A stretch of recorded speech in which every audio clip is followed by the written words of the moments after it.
nós estamos sim caminhando para um mundo completamente diferente. Na verdade, nós já estamos num mundo completamente diferente. Eu sempre brinco com as pessoas dizendo que todo mundo falou assim, disseram que o mundo ia acabar em 2012 e não acabou. Acabou sim. O mundo que a gente viveu até 2012, ele não existe mais. Um mundo que você podia falar o que você queria, pensar o que você queria. Você vê depois disso uma concentração de renda, uma concentração de poder. Você vê o cristianismo sendo culpado de tudo que está acontecendo de errado no mundo, né? Esse levante contra o cristianismo muito maior. O controle do que as pessoas estão falando, fazendo, onde a pessoa está indo, o que ela está fazendo com o seu dinheiro, né? Então, realmente, depois de 2012, tudo muda. É claro que em 2012, você também teve ali dois fatos muito novos, né? Duas coisas que nunca tinha acontecido antes, tá? Por quê? O Papa Bento XVI, o Joseph Aloysius Ratzinger, né, conhecido como Bento XVI, ele foi o primeiro Papa a renunciar ou abdicar, perfeito? Então, a abdicação do Papa aconteceu no dia 28 de fevereiro de 2013. Ou seja, o ano de 2012 para 13 já foi uma mudança total na estrutura de poder, espiritual também no mundo. Perfeito? Então, isso aí já foi uma coisa ímpar que aconteceu. Já um negócio totalmente novo.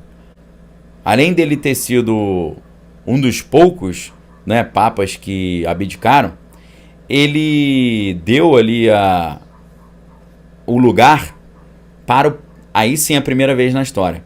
Pela primeira vez na história, surgiu um papa jesuíta. Nunca havia havido um papa da ordem dos jesuítas, ok? Para você ter uma ideia de tempo ou de excepcionalidade, o Papa Bento XVI ele foi o primeiro Papa a renunciar desde Celestino V em 1294. Desde 1294 que um Papa não renunciava. E desde nunca houve um Papa jesuíta, né? Porque a Igreja de Roma, ela sempre teve ali, desde o início, uma cautela com a Companhia de Jesus. Porque a mesma coisa que aconteceu com os templários, aconteceu depois com os jesuítas, né? É importante lembrar que o Papa Francisco, né, o Jorge Mario Bergoglio, ele foi o primeiro pontífice não europeu em mais de 1.200 anos. O último havia sido o Gregório III, que era sírio, era da Síria. Mas talvez, obviamente, foi o primeiro pontífice de todo o hemisfério sul, tá? Então, no caso de Francisco, a gente teve uma série de novidades do Papa Francisco. Primeiro Papa nascido na América, primeiro pontífice do hemisfério sul, primeiro Papa a utilizar o nome Francisco, primeiro pontífice não europeu em mais de 1.200 anos, o último tinha sido Gregório III da Síria, em 741, e também o primeiro Papa jesuíta de toda a história. Ok? Então hoje os jesuítas estão no poder do sistema de Roma, do sistema romano. Por que foi a primeira vez que isso aconteceu? Porque os jesuítas se tornaram tão poderosos que em determinado momento, a Santa Sé, preocupada com o enorme poder que os jesuítas haviam conquistado, eles decidiram suprimir a ordem dos jesuítas, ok? Então, depois de muita pressão, os jesuítas eles foram tornados ali, foi proibida a ordem, tá? Eles simplesmente tornaram a ordem ilegal. Isso aconteceu em Portugal, na França, nas duas Sicílias, em Parma e no Império Espanhol, no ano de 1767, ok? Então foi por uma série de questões de jogos de poder e não por uma controvérsia teológica. Foi com a bula papal Dominus Ac Redemptor, né, de 1773, né, o Papa Clemente XIV, instigado ali pelo Carlos III, que era rei da Espanha, ele suprimiu a Companhia de Jesus, ok? Agora, em outros países, né, não católicos, como a Prússia e Moscou também, onde a autoridade papal não era reconhecida, a ordem ela foi ignorada, né? Então eles continuaram podendo funcionar. Então, foi por isso, né, que talvez nunca nenhum jesuíta havia sido escolhido como pontífice de Roma. Então, no caso o ano 2013, ele já começa totalmente diferente por causa disso. Isso representa aí uma enorme mudança dentro do quadro do poder, né? Então, no dia 28 de fevereiro, dia 28 de fevereiro de 2013, Bento XVI abdicou.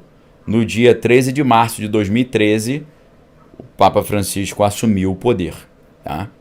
Então, uma série de coisas novas começaram a acontecer já no ano de 2013. Isso gera uma mudança enorme no sistema de poder no mundo, tá? Agora, já que a gente está falando de Moscou, em 2013 também acontece algo muito louco. Não sei se você se lembra, antes do dia 28 de fevereiro de 2013, quando o Papa Francisco abdicou, no dia 15 de fevereiro do ano de 2013, aconteceu um negócio inacreditável. Porque um objeto celestial, ele adentrou a nossa atmosfera exatamente em cima de Moscou, se transformou numa grande bola incandescente, cruzando os céus da região dos Montes Urais, até virar um grande baque em cima da cidade de Chelyabinsk, ok? Estima-se que ele tinha uma massa de 10 toneladas e 17 metros de diâmetro, liberando o equivalente a 500 quilotons de TNT de energia durante o evento.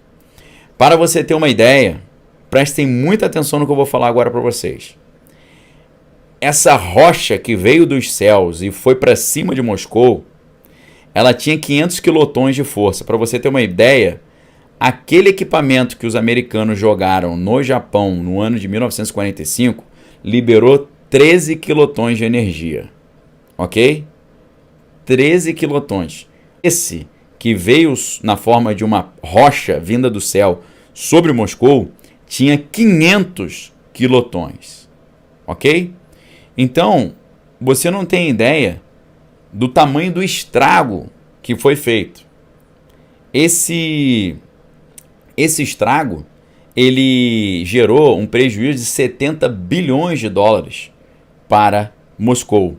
Foram 1.615 pessoas que ficaram ali com machucados, e você teve ali pessoas que perderam as suas vidas devido a telhados que caíram e janelas também que quebraram completamente. Perfeito? Essa situação é a maior que já aconteceu desde o evento de Tunguska, em 1908. E até onde se tem o conhecimento, o único evento no qual o número de pessoas atingidas foi registrado. Ok? Então, só para te dar esse insight, para te mostrar como o ano de 2012 foi o último ano de uma era. Perfeito? Foi o último ano de uma era. O ano de 2013 já começa estranhíssimo. E se eu disser para você que alguns especialistas na área de segurança internacional dizem que os Estados Unidos e outros países já têm equipamento bélico suficiente para puxar uma rocha navegando no espaço e jogar em cima de um oponente. Conseguir mudar o trajeto de uma rocha espacial dessa e direcionar ela para cima de um oponente e, obviamente, não sendo responsabilizado por isso, porque essa tecnologia simplesmente não é reconhecida como real. Beleza? Então, realmente, o Lud está falando melhor do que um equipamento bélico normal, né? Por quê? Vamos supor, né? Eu quero prejudicar alguém. Aí eu lanço um mal olhado na pessoa, tá bom? Vamos fazer uma simulação aqui. Eu quero prejudicar alguém. E aí eu lanço um mal olhado na pessoa. E, coincidentemente, aquele mal olhado que eu lancei na pessoa fez ela ter alguns problemas na vida dela. Tem como essa pessoa processar alguém por mal olhado? Não tem como, porque para o sistema das leis, mal olhado não existe. Então, se alguém lançar um mal olhado contra a outra, essa pessoa não pode processar ela e falar: eu quero que você me restitua porque você fez um mal olhado, você me jogou um mal olhado, né? Então, não tem como. Da mesma forma, não tem como Moscou pedir uma indenização para os Estados Unidos se essa tecnologia não é oficialmente reconhecida, ok? Então, quando não tem autoria, não tem responsabilização, né? Essa foi a nossa reflexão de hoje. E aí, o que vocês acharam? Gostaram? Então, se inscreva no canal, deixa o like aí, coloca um comentário, ok? Fica o convite para você assinar a Gazeta do Povo e para você adquirir os nossos livros aí, para se aprofundar mais nisso, tá? Beira do Abismo, Geopolítica, Globalismo, Fim do Mundo e 90 Segundos para o Apocalipse, o Grande Reset e a Ordem Internacional Nova, tá bom?